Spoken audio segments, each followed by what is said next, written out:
Hey everyone. This week we're talking about Stephen West philosophizes this. Is it morally justifiable to eat animals, to eat meat? If you notice, I have a guest lecturer today. This is Reaper. This is a little bit. This is my puppy, my little old girl. And the reason I have her today is because I just want to begin by being completely honest with you guys that I am a hypocrite. I actually think it's morally wrong to eat meat, and yet I do. And I think that our companionship animals actually kind of demonstrate a little bit of our moral hypocrisy. I was in this seminar back my senior year of undergraduate, and just about everybody in the seminar was vegetarian or vegan. And I mean, it was like I felt like an outsider because I ate meat. And I ate meat because it's what my family did when I was a kid. It's what I knew how to make and consume. So it's just easy, and I never really, I thought about it before, but I wouldn't really ever questioned the action in the sort of way that West here is demanding we do.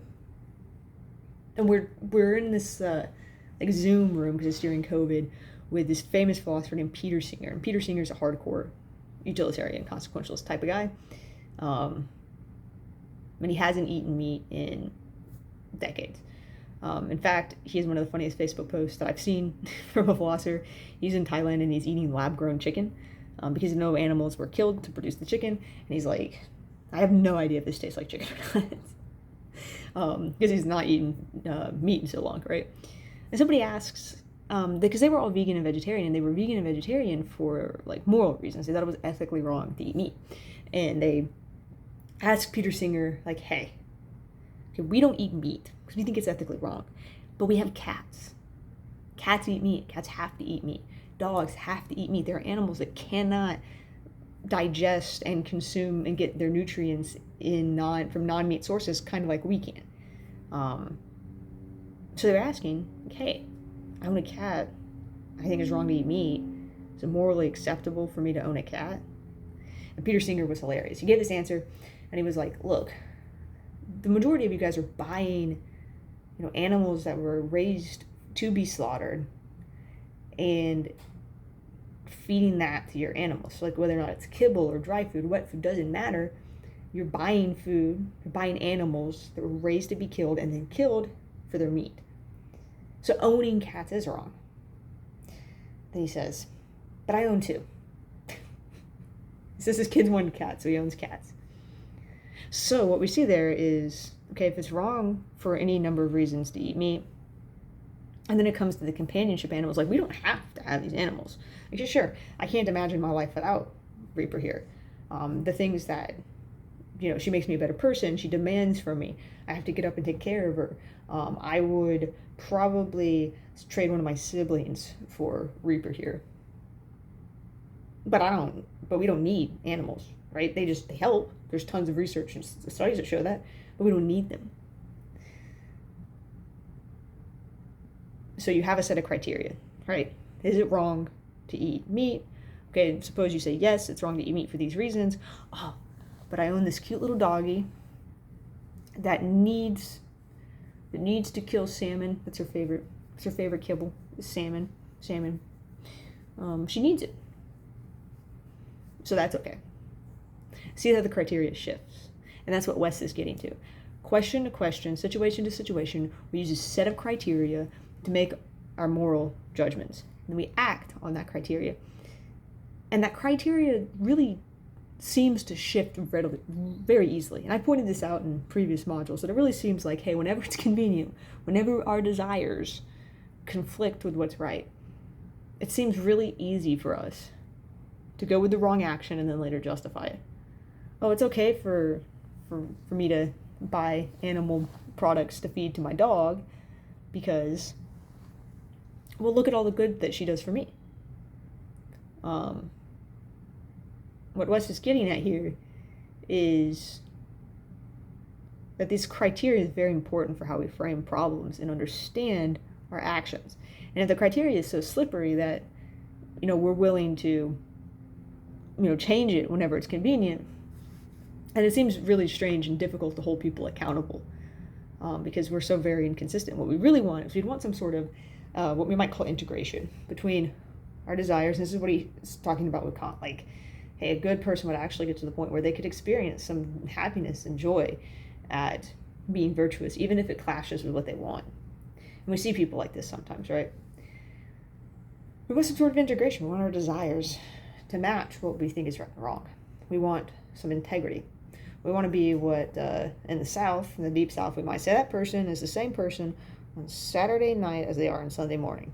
They have some integrity. We think that the criteria they use doesn't shift merely because it's easy and convenient. And so that's what's going on. I think that Wes, the arguments he gives in the back and forth between whether or not it's okay to eat animals, I think those are very approachable. I think that if you're listening or reading that, you can unpack that yourself. West is not an academic philosopher. He's a public philosopher, self-taught, should be fairly approachable. So I'm not going to go over that. The second question he brings up is like this issue of accountability. And he says two things about accountability that I think are very interesting. The first is he says, lions, they see a gazelle, and on instinct, they kill a gazelle. But humans, we don't have to act on our instincts. More to the point, we don't have to act on our desires. We can reason. We can choose to do otherwise. And it's precisely the fact that we can choose to do otherwise that makes it the case that we can be held accountable for our actions. That's what makes us morally culpable. What I think is interesting about this is that it's actually not a settled fact within philosophy about whether or not you need to be able to do otherwise in order to be held accountable. So just mull on that. Turns out you don't really need to be able to do otherwise. Maybe all that matters is that you're making the choice. So if you're making the choice to do something wrong or to do something right, it may not matter that you couldn't do otherwise. This isn't the questions about free will and like a meta-ethical question of whether or not people can be held accountable for their actions. The second thing he says that I think is really interesting about accountability, he says a lot of things, but this is towards the end of the podcast, the transcript. You can see, quote, "Even if we could prove once and for all that eating meat is morally wrong, pretty much everyone who does it today is never going to pay a price for that moral transgression in any way during their lifetimes. Most likely they will die having eaten meat their entire lives, no problems. Generations will pass, and in this hypothetical world where we collectively arrive at the fact that it's morally wrong, they wouldn't have to answer for what they did. They would just be looked at by future generations as people that were from another time, doing something morally reprehensible that we later found was wrong, the same way we look at people in the 1700s that owned slaves. Think of the power of these criteria that we use." End quote. So again, he's going back to the criteria, but what I want to point out there is it's actually questionable whether or not it's the case that we can just say like, oh, they're just using different criteria, right? Because we can go all the way back to Genesis and see, like Kings and Deuteronomy and see like, hey, actually, even like 11,000 years ago, people were saying stuff like, hey, being a slave sucks. Like that is not a good condition to put somebody in.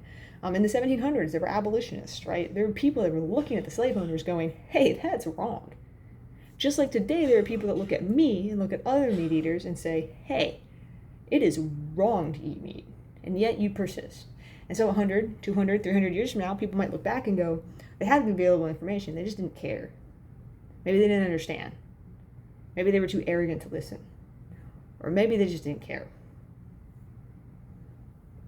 And so these kind of raise a bunch of questions. So like, are we acting in a morally integrated way? Does the criteria we're using, is it acceptable?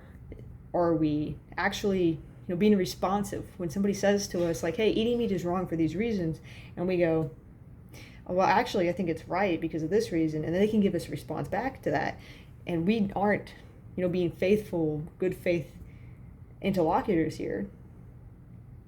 Maybe we're just not behaving in a morally justifiable way. And he uses eating meat as an example of this because, well, everybody has an opinion on it, and it's a controversial issue. Whereas, like, not everybody will ever encounter the opportunity to, like, be a drug addict, right? So maybe that's not as easily accessible. But eating meat is. And he calls out vegetarians and vegans, too, which it's a fun little podcast for that. So this week, I want you guys to engage with those questions. That's what I'm asking you to do in the concept check. I'm also asking you to reflect on your metacognitive self-efficacy, self-assessment at the beginning of the semester. I'm asking you to reflect on that now and let me know, what you think about this and how I might improve in supporting you in that sort of stuff. So again, only 2 assignments, no team assignment for this week. Think about moral accountability, the criteria we use to make moral judgments, and to consider problems.